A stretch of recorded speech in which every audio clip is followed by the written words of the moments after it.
The illusion of control, it's one of the most dangerous lies a people, a nation, or even an individual can believe.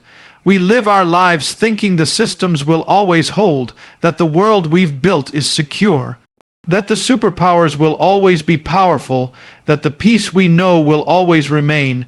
But then, one morning, a missile is fired, sirens wail, alerts flash across every screen. Iran has attacked U.S. bases in Iraq. And in that moment, everything changes. The systems we relied on fail to prevent it, the shields collapse, and suddenly we are reminded of a truth we try so hard to forget: we are not in control. There comes a time when God allows the systems of man to break, not to destroy but to expose, to tear down the veil of false security, to confront a world that has drifted far from its foundations. We build towers, alliances, economies, empires, but without the foundation, they will not stand. And when the first missile strikes, it doesn't just shake the ground, it shakes the soul.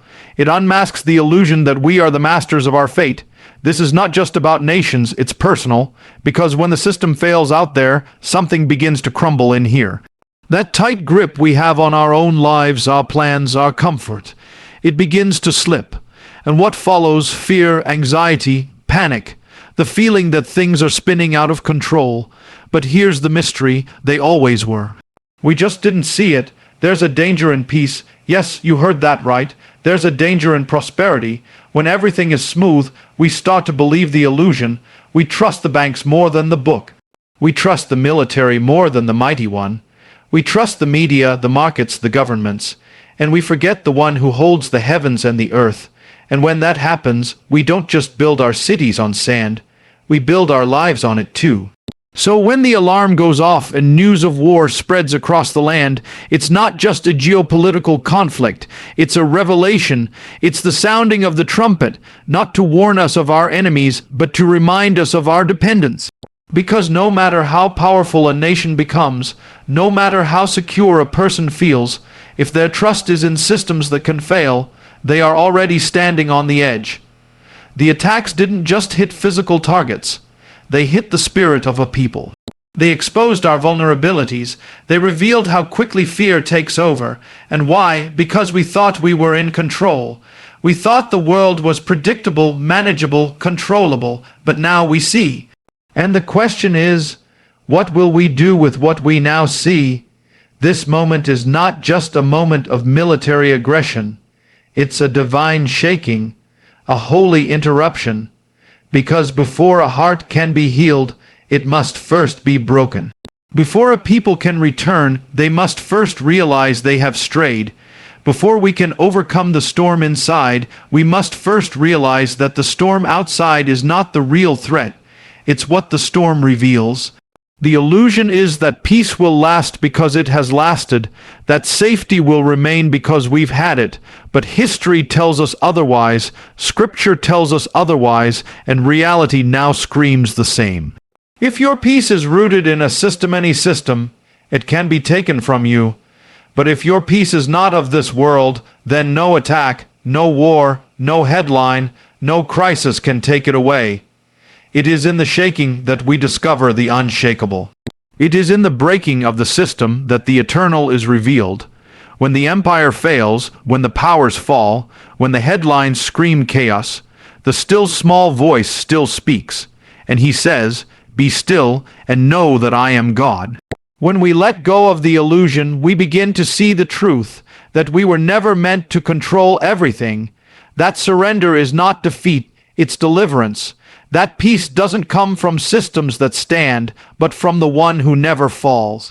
Because if a missile can bring your peace to an end, it was never peace. If a headline can break your faith, it was never faith. And if a system can fail you, then maybe it's time to build on something that never will. Let the illusion fall, let the shaking come, because only then can the truth be revealed. When the first explosion echoed through the desert and smoke rose over the American bases in Iraq, it wasn't just metal hitting metal. It wasn't just an act of war, it was a revelation, because there's a strange mystery about shaking and fire. It doesn't create weakness, it exposes it. It doesn't bring the darkness, it reveals the darkness that was already there. We think we're fine, we think we're strong, we think we've got everything held together. But what happens when the world trembles?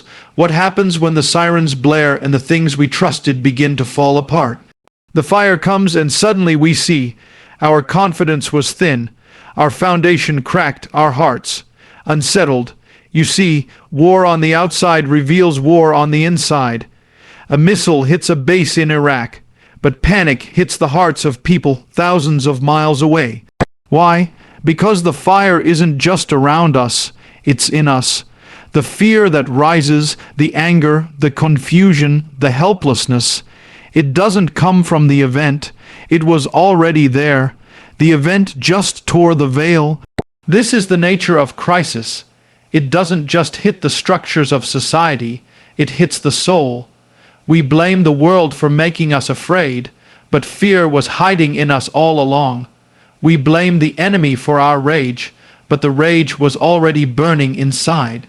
The shaking comes and suddenly everything buried starts to surface. All the things we thought we had under control, our emotions, our wounds, our past, they begin to rise. The fire comes and tests everything. And what doesn't burn away remains. The fear you thought you buried 10 years ago, it comes rushing back. The anxiety you tried to silence with distractions, it now screams louder than ever. And we look around for someone to blame. We blame the politicians, we blame the nations, we blame the devil, but maybe the truth is this. The shaking didn't destroy your peace, it revealed that you never had it. We don't like to hear that. We want to believe we're strong. But there's a reason the fire comes. There's a reason the storm is allowed to hit. Because without it, we'd never see what needs to change. We'd never face the reality that behind our smiles, we are a people hurting, struggling, breaking. And sometimes the only way to heal what's hidden is to expose it. There's a moment when everything familiar burns away, and what's left, that's the real question. What's left when the systems are gone, the comfort stripped, the headlines screaming chaos? What's left when the storm passes, if everything is taken from you, your security, your safety, your surroundings? What remains? Because the fire will come. It came to the base in Iraq. It came through the screen into your living room. It came into your chest like a weight, and it will come again. The question is not whether the fire comes. The question is, when it does, what will it find? If the foundation is solid, the fire will only refine it. If your peace is rooted in something deeper than circumstance, the shaking will only strengthen it. But if your faith is surface level, if your joy depends on the news being good, if your strength is just borrowed confidence from the world, then the fire will burn through it all. But here's the hope. The fire that reveals can also refine. The God who allows the shaking does so not to harm, but to heal, because you can't heal what you won't confront, and you won't confront what you can't see. And so he lets the world shake. To open your eyes, this isn't just about a missile strike. It's not just geopolitics. It's about you, about what lives inside you, about what you've buried under years of pretending, managing, performing. The fire comes to set you free, not to destroy, but to strip away what's false, so that what's real can emerge. The world says hide the weakness, bury the fear, numb the pain, but the shaking says otherwise. The fire says bring it into the light, let it burn, let it go, because only then can you truly overcome. Don't fear the fire, don't run from the shaking. Let it show you what you've been too afraid to face. Because once it's exposed, it can be surrendered, and once it's surrendered, it can be healed. That is the mercy in the judgment, the purpose in the pain. That is the reason the fire comes, not to reveal your destruction, but your deliverance. The world watches missiles fall, bases burn, and leaders respond. It sees jets scramble, soldiers take position, and battle lines drawn in the sand. But what the world doesn't see, what many will never see, is the real war. Because the true battlefield is not Iraq, it's not Iran, it's not the Persian Gulf. The real war is taking place in a place far more dangerous and far more personal. It's inside you. We've been trained to look outward.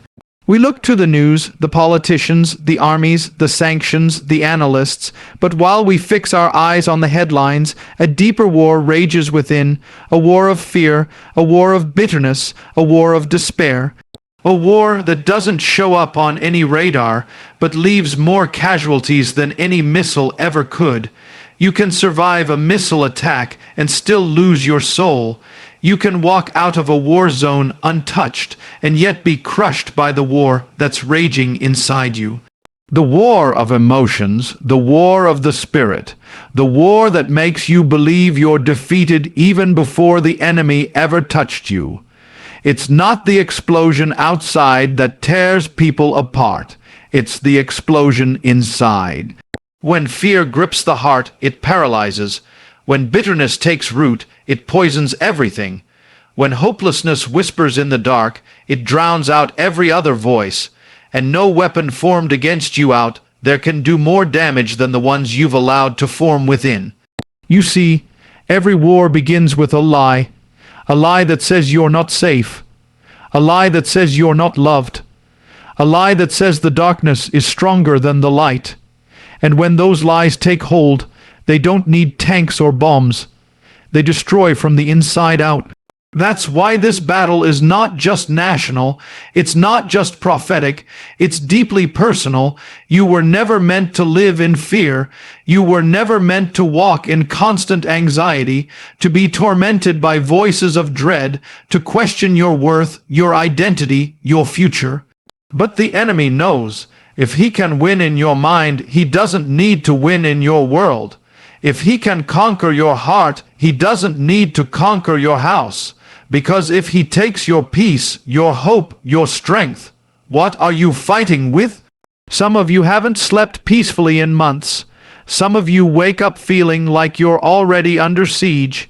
You feel like you're at war, not with nations, but with yourself, your own thoughts, your own emotions.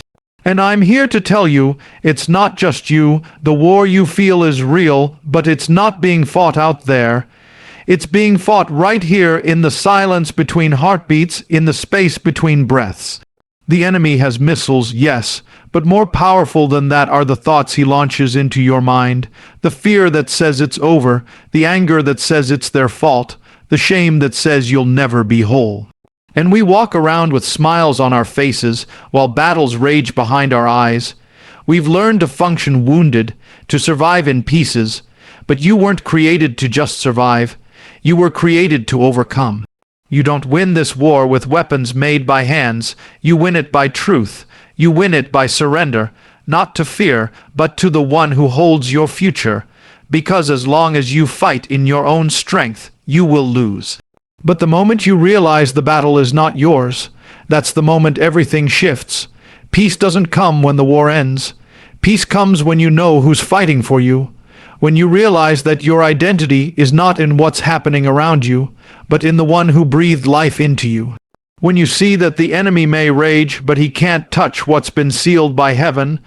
The world's peace depends on circumstances, but real peace, lasting peace, doesn't. It flows from the inside out. It's the kind of peace that sings in the fire, that stands when everything falls, that says, though 1,000 fall at my side, I will not fear. So yes, the war is real, the missiles are real. But the greater war is the one you fight every day. When no one is watching, when the headlines fade, when the crowd is gone. The war in your soul. And the victory doesn't come by avoiding the battle. It comes by walking through it, armed with something the world cannot give and the world cannot take away. Because if you win the battle inside, no force outside can ever defeat you. There comes a moment in history and in life when everything falls apart. The systems crash, the defenses fail, the strong tremble. The voices that once declared certainty now stammer in silence. The world watches as the ground splits open and the familiar disappears. But what if the collapse isn't the end? What if it's the beginning? What if the failing of the system is the mercy of heaven? When Iran launches missiles and strikes the American bases in Iraq, the first instinct is to ask, why?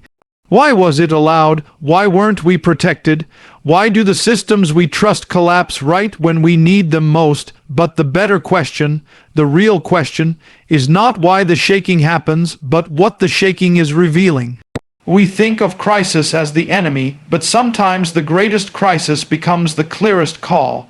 Sometimes the very thing we fear is the very thing that saves us, because as long as the illusion holds, we sleep. But when the system fails, we awaken.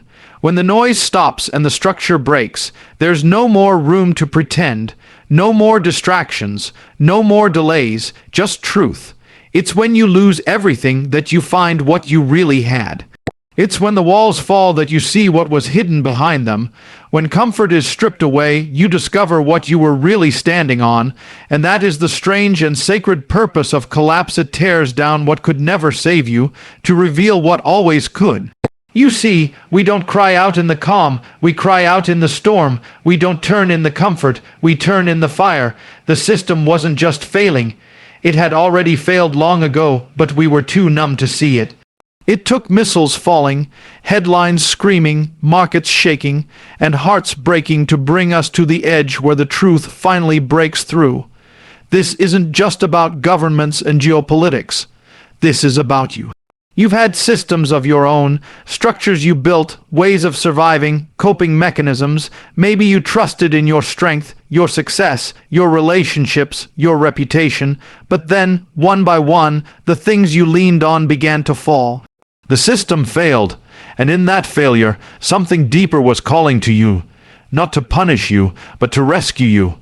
Because sometimes the only way God can reach you is to allow the thing you are clinging to break, not to harm you, but to free you, to show you that your hope was never meant to be in a system that rusts or a structure that can fall. It was meant to be in something higher, something eternal. We think peace comes when everything is restored, but true peace often comes when everything is stripped away and all that's left is Him, when there's no more illusion, no more performance, no more scaffolding to hold up a fake sense of security. Just you and the truth, and in that place, where everything else has failed, you begin to find what never will. The world says the answer is to rebuild stronger systems, bigger weapons, firmer alliances. But what if the answer isn't rebuilding the same structures? What if the answer is starting over on a new foundation? One that can't be shaken, no matter what storm comes. One that doesn't collapse when the missiles fall. One that doesn't bow when the earth trembles. What if the collapse is not a curse, but a call to return, to realign, to remember, to rebuild? Not in the image of the failing world, but in the truth of something greater. Something holy. Because when the system fails, it doesn't mean the plan has failed. It means the plan is just beginning. That's the mystery, that the shaking is not the end, it's the mercy. The crisis is not the destruction, it's the doorway. And when you walk through it, when you let the system fall and the soul rise, you find that the collapse wasn't your death. It was your deliverance. So let the world shake, let the systems fall, because in that moment you will see that what man built, man cannot save. But what God plants, no enemy can uproot, and when all else fails, that is when the unshakable is revealed.